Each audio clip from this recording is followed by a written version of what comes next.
Este capítulo es una presentación del gimnasio Planet Fit, el planeta de la salud, líderes en bienestar. En Instagram, @Planet Fit Spin, Avenida Blandín, Centro Comercial Blandín, La Castellana. ¿Qué tal, amigos? Bienvenidos a un nuevo capítulo de La Caverna. En este episodio estaremos presentando la segunda parte de la conversación que sostuvimos con el padre Luis Ugalde, ex rector de la Universidad Católica Andrés Bello, sobre temas de interés nacional e internacional, en definitiva sobre temas de interés humano.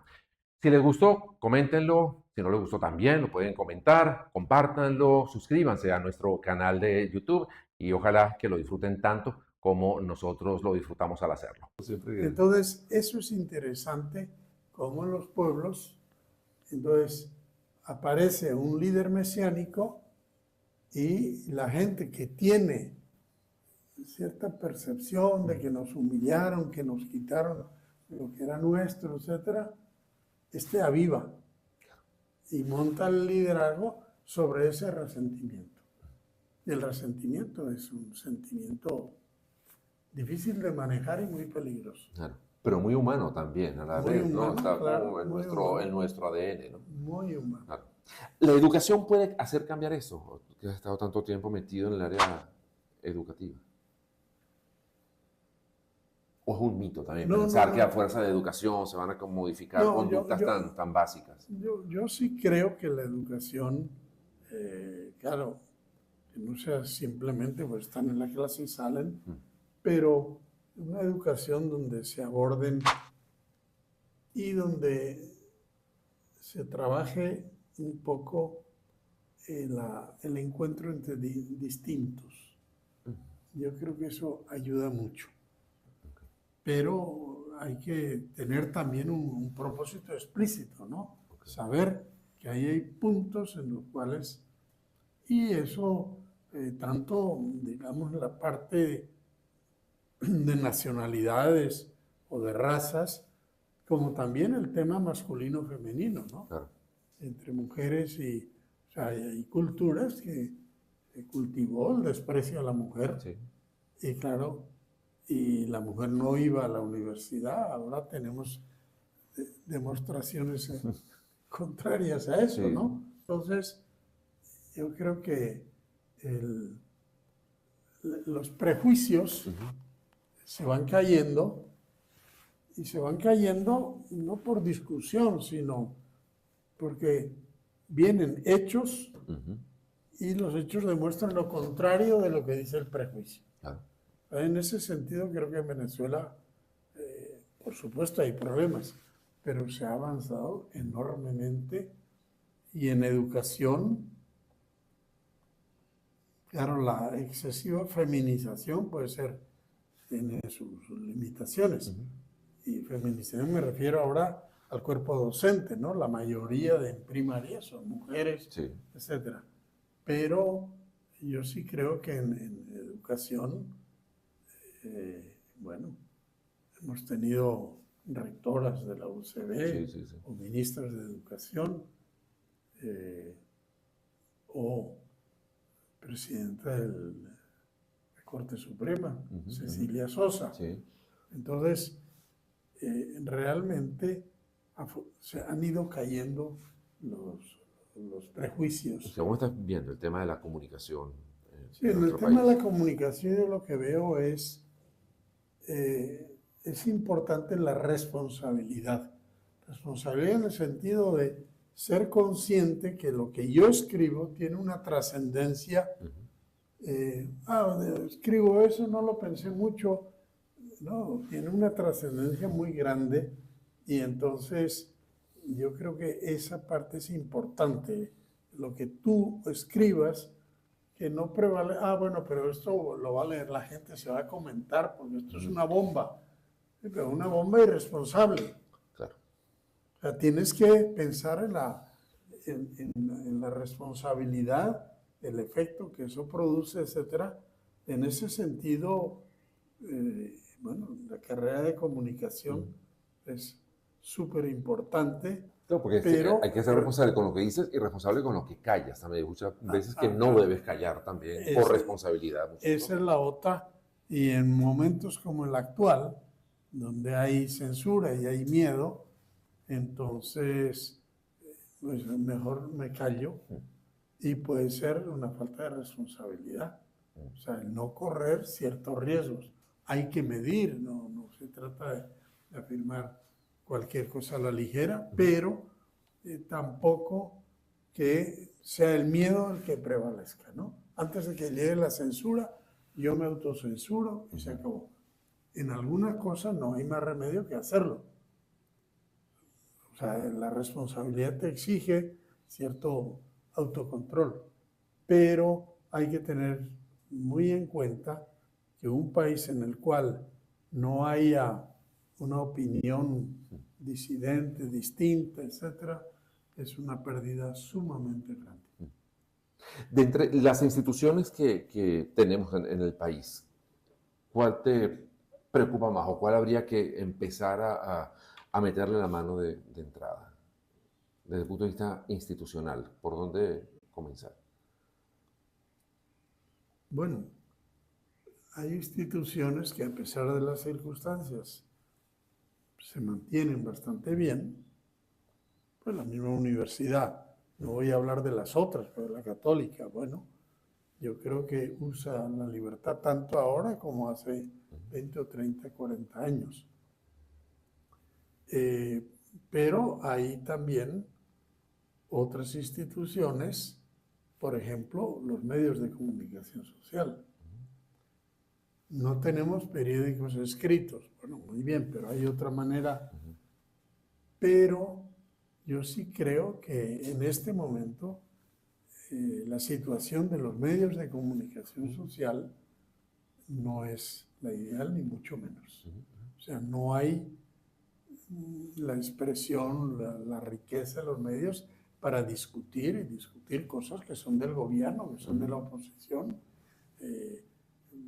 Discutir, por ejemplo, el sistema de educación en Venezuela y cómo va y cómo no va.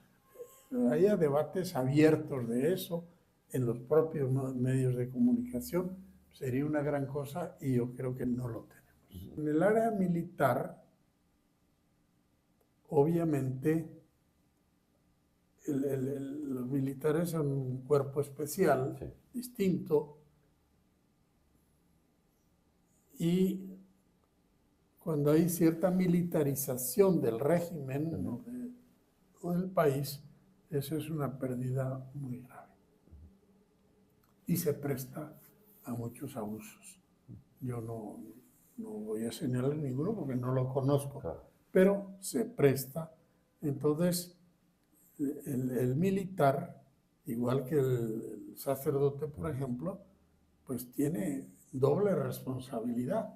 Porque si yo cargo un arma, no es lo mismo que yo me enfado con fulano de tal y le levanto la voz, que le saco un arma y le doy un tiro. Claro. Es decir, hay una parte de la sociedad que tiene el monopolio legítimo de las armas. Entonces es una responsabilidad inmensa. Y, por otro lado, hemos dicho, los medios de comunicación. Poder judicial no sabría yo, no quisiera decir generalidades, un terreno que no conozco, pero todo eso llama a una responsabilidad mayor. Y el hecho de que en este momento pues estamos en un régimen o en una situación donde no hay la elección abierta, la competencia abierta, programas abiertos, eso no lo hay, pues hay peligro de que haya desviaciones graves en esas cosas. Acabamos de conocer un informe sobre la religiosidad en Venezuela. No sé si tuviste oportunidad, se presentó hace apenas pocos días, pero bueno, sigue siendo Venezuela un país cristiano, un país católico y muy mariano, además, con la figura de María muy presente. Ahora tenemos también el nombramiento de la Madre de Randillas, de José Gregorio Hernández, como próximos santos de la Iglesia Católica. ¿Cómo lo ves, la situación de la religiosidad? Hay cosas que llaman la atención. Por ejemplo, el otro día hubo un acto de José Gregorio con una misa, sí, en la aula magna de la UCB. Hace 30 años eso hubiera sido impensable. Hubiera habido movimiento en la UCB, oye, que pintan aquí los curas. Claro. Y no solamente eso, sino que se atrevieron a ir al aula magna.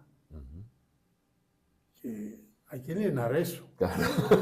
Entonces yo pregunté y me dice, no, mira, fue bastante gente. Y después vi una foto y realmente quiere decir que en Venezuela el prejuicio antirreligioso que hay, por ejemplo, en sectores de España, aquí no lo hay.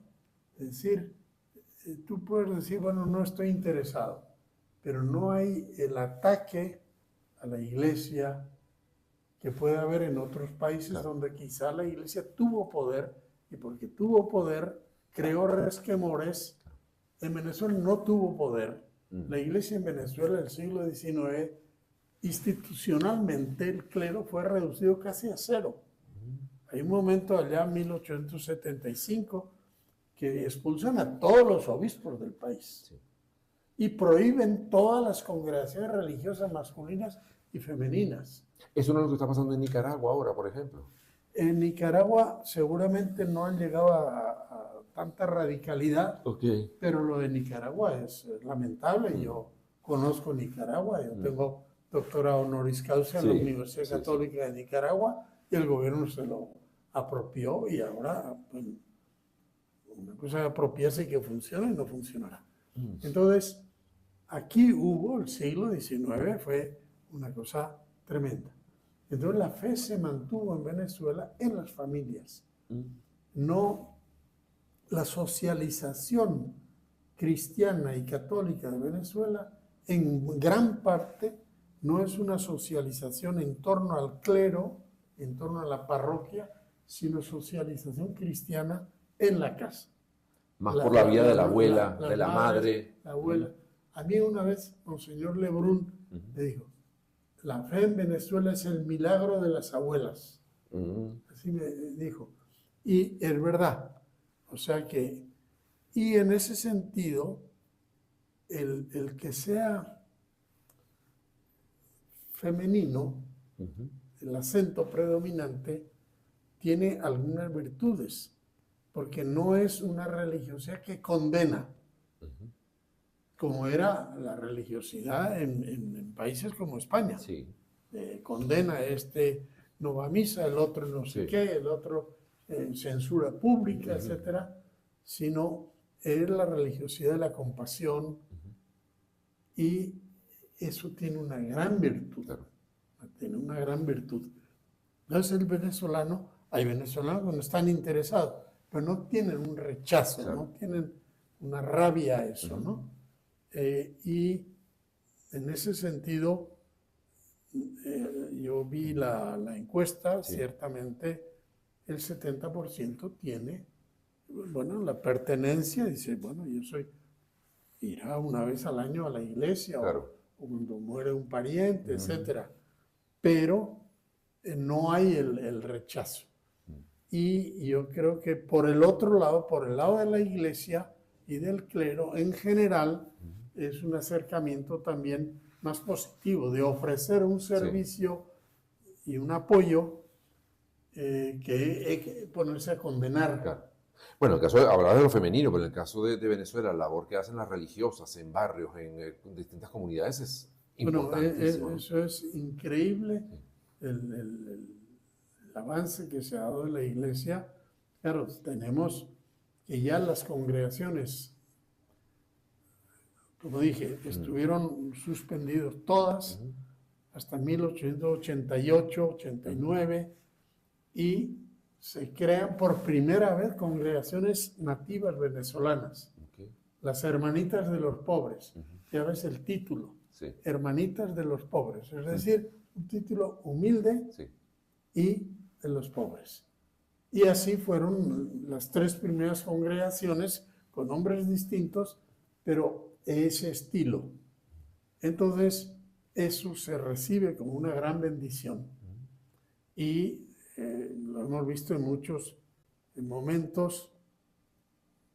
Decían del Hospital Vargas, que fue la primera gran obra oficial en salud, y que cuando estaban terminando dice, ¿y ahora quién va a llevar esto?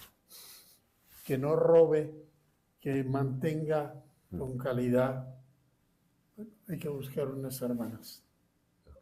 Y así fue. Y así fue. En ese sentido, Venezuela tiene experiencias muy, muy positivas, y en los barrios es algo increíble. Yo llevo 38 años en la parte más alta de La Vega, se llama La Pradera, entre las casitas y las torres, y ahora hay una comunidad de 3 hermanas. Bueno, eso es una maravilla. Sí. Yo sigo yendo, pero tengo otras 1000 responsabilidades, pero ellas están ahí. Claro. Entonces la cercanía es absoluta. ¿Y ves cercano en algún momento, por ejemplo, en el caso de la religión católica, mujeres ocupando cargos de mayor peso en la jerarquía, sacerdotes, etcétera? ¿O todavía no hemos llegado a ese estado? O no sé, hace falta, se lo plantean ellas como una Sí, yo necesidad. no sé a nivel universal, eso sería ir lejos, pero en Venezuela yo creo que en eso se ha avanzado mucho. Por ejemplo, en las directivas de las congregaciones religiosas, Sí. que están agrupadas, y hay una directiva, y antes eran 2, era la asociación femenina y la masculina, ahora es única, y en la directiva creo que en eso hay una actitud muy, muy abierta y muy, muy positiva. Y después, en la práctica, a mí me tocó ser presidente de esas asociaciones, y en la práctica, pues tú ves que no hay, sería una estupidez decir, oye, se nota que las mujeres no dan la talla, al revés, ¿no? Okay. Si acaso al revés. En ese sentido, pues se ha caminado sin mucho problema, o sin ningún problema. ¿Algún libro que hayas leído recientemente o que nos recomiendas, alguna película, alguna serie? ¿Te da tiempo para leer y para ver películas y series? Bueno, tengo películas pendientes, pero hace tiempo que no he ido. Libros, bueno, eso sí leo, pero habría que pensar. Uno de los últimos que he leído es la autobiografía del Papa. Es interesante porque hay episodios que yo ya conocía. Claro. Pero lo interesante ahí es que Bergoglio fue superior de los jesuitas en Argentina en momentos especialmente difíciles de dictaduras y de fuerte represión, en concreto contra sectores del clero. Y yo me acuerdo, conocí a algunos, por ejemplo, el Paraguay, con la dictadura de Stroessner, pasaron a Argentina, refugiados, sacerdotes, ¿no? Y ahí trabajaban en barrios. Y entonces hay un momento en que el gobierno argentino militar trata de reprimir, y Bergoglio tuvo que hacer un trabajo directo de ir a buscar cómo sacar de la cárcel o de la detención a una serie de sacerdotes. Alguno de ellos me habló, porque yo lo conocí, y emocionado de cómo Bergoglio se había interesado directamente, y en aquel momento no era fácil. Claro. No era fácil, ¿no? Pero jugó pues en esa transición un papel interesante. Y después, claro, ha habido una campaña, además yo creo que es una campaña orquestada, muy sistemática, contra el Papa. También llamándolo comunista, como te dijeron así, sí. cuando te dieron la nacionalidad. Sí, bueno, y es una ridiculez porque Bergoglio en Argentina, etcétera, alguien decía, bueno, habrá sido peronista como todo argentino, Claro. pero comunista jamás, anticomunista. Pero esas simplificaciones Y yo creo que en Roma después hay muchas cosas, eso mismo que hemos dicho, el papel de la mujer en la iglesia, etcétera, que ¿Te un poquito de agua? él, Bergoglio es valiente en esas cosas. O sea, está convencido y bueno, se va a armar el alboroto, pero yo lanzo esto. Y yo creo que es importante, después vendrá el que toda la comunidad vaya digiriendo. Pero muchas de esas cosas uno dice, eso no lo pueden echar para atrás. Claro. Porque es lógico, se debía haber hecho hace 200 años. Claro. Entonces, en ese sentido ha sido valiente en romper cosas sacralizadas. Y esto porque, bueno, porque eso en el siglo VIII, no sé qué, no sé cuántos. Sí, pero ahora vivimos claro, es una realidad para aquel momento que ahora es distinta. Momento, ¿no? Exacto. Entonces, yo creo que el actual Papa, en ese sentido, ha ayudado a una serie de tabús que había ahí, abordarlos y decir, mira, esto ha sido así, pero no tiene por qué ser así. Para siempre. Ya para finalizar, ¿eres optimista? ¿Eres un hombre de esperanza? ¿O crees que esto está cada vez peor? No sé, ¿cómo ves? Bueno, yo sí creo que estamos muy mal. Para eso basta ver cuál es el salario mínimo. Sí.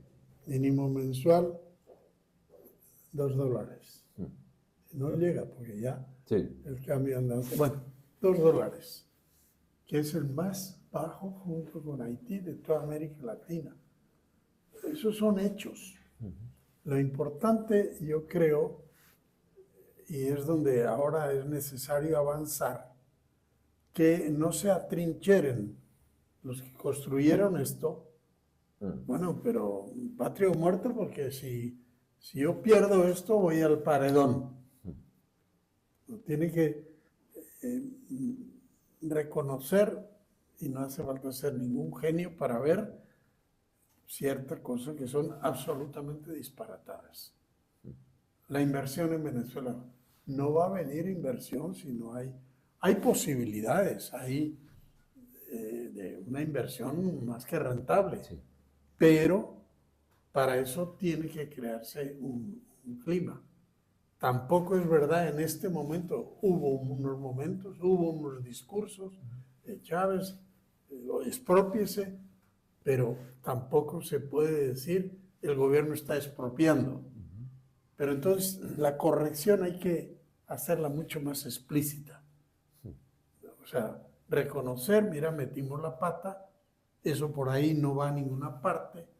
La palabra socialismo es una palabra hueca en la Venezuela actual y estatizar las cosas es un disparate donde lo veas. Entonces ponerle más racionalidad y bajar un poco esa cosa ideológica que ya suena medio vacía.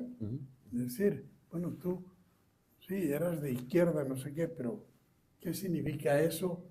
Tú estás ahora al frente del Ministerio de la Salud. ¿Qué significa? Claro. Bueno, entonces una buena gestión. Y eso es lo que más necesita el país en todas las áreas.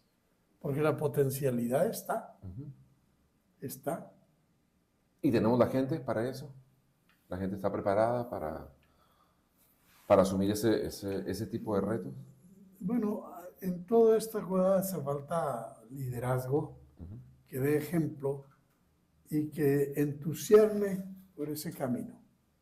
Es decir, no es ser tonto, sino es el nuevo país que está ahí, que no depende del dinero, depende de nosotros.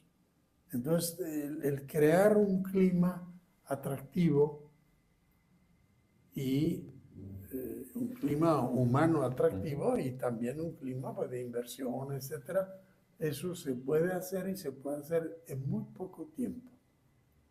Tiene que haber una voluntad y una visión clara. Mira, por este camino no vamos a ninguna parte. Esto es un callejón sin salida. Eche para atrás y ahí a la derecha o a la izquierda, por ahí sale. Entonces, yo creo que estamos en esa encrucijada. Y Porque en otro momento a lo mejor se hubiera discutido, sí, pero yo tengo razón, pero esto va bien. En este momento sabemos qué va bien y qué va mal. Y lo sabemos los que están en la oposición y los que están en el gobierno. Esto no engaña a nadie. Y lo saben también los militares. Y yo no creo que los militares quieran para sus hijos lo que estamos viendo aquí. Que esto se perpetúe. Sí, bueno, la posibilidad de salir a otros sitios se pone cada vez más difícil. El resto del mundo está también muy complicado. Claro, o sea, claro.